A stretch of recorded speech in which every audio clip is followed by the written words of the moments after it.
A shop owner bought a total of 64 shirts from a wholesale market that came into two sizes, small and large. The price of small shirt was 50 less than the large shirt. So let me take the large shirt price as X, and small shirt price will turn out to be what? X minus of 50. That's something that I understand. Also, the large number of large shirts plus the number of small shirts is turning out to be equals to 64. That information is also something that we have. She paid a total of INR 5,000 for the large shirts. So let's say L is the number of shirts and X is the price of each shirt. This value should turn out to be equals to 5,000. And a total of 1,800 for small shirts. Small shirts, let's say that the number of small shirts is S, and X minus 50 turns out to be the price of each shirt. This value should turn out to be equals to what? 1,800. Clear? And we also know number of large shirts plus number of small shirts is turning out to be equals to 64. Okay, then the price of the large shirt, one large shirt and one small shirt is what the question is asking you. So you have to basically get the values of X and X minus 50. So X is what we are looking at. So we look at these three equations and solve for the three variables L, S and X. That is what we are looking at. So let me take the value of X over here as 5,000 divided by L and replace it into this particular equation. So what do I get? S times of 5,000 divided by L minus of 50 to be equals to 1,800. This is what we are getting.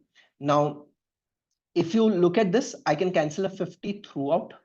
So let me rewrite this S times of 100 divided by L minus of 1, and 1,800 on the right hand side will be divided by a 50. So 0 gets cancelled out. 5 3s are 15 and 5 6 are 30. So you are looking at 36 over there. Now, if you look at the value of L plus S is equals to 64, let me replace the value of S as 64 minus of L, right? So everything in this equation will turn out to be in terms of L. 64 minus of L is the value of S multiplied by 100 minus of L, and this will turn out to be equals to 36L. Correct? Now we just have to solve it for the value of L. That's what the question is asking us to do. So this is going to be 6400 minus 100L minus of 64L is turning out to be minus 164L plus of L square turns out to be equals to 36L. This is what you are getting, right? So now if you go further, you will realize it is L square minus of 200L plus of 6400 is turning out to be equals to 0. You have to solve this for the value of L. Now 64 is 16 into 4.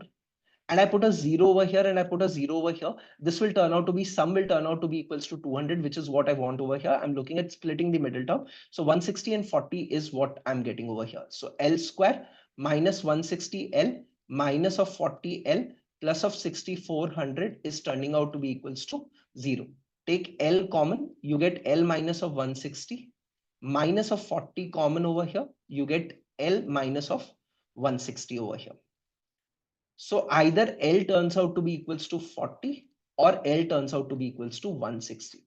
Now L was what? Number of large shirts. So L plus S was equals to what? 164. So L cannot be 160 because then S will turn out to be negative. So 160 need to be rejected, 40 need to be accepted. If L is 40, you can replace it in any one of the equations and you will get the value of X. Also, we needed the value of X. So this is X equals to 5,000 divided by L. So I'm doing 5,000 divided by 40. That should give me the value of X. So that gives me what? 125. So X is 125. That means the value of large shirt will be 125 rupees and value of a small shirt will be 50 less than that. So that should be 75. They are asking you the price of a large shirt and a small shirt together. That should be 200. Option B should be the correct answer for this.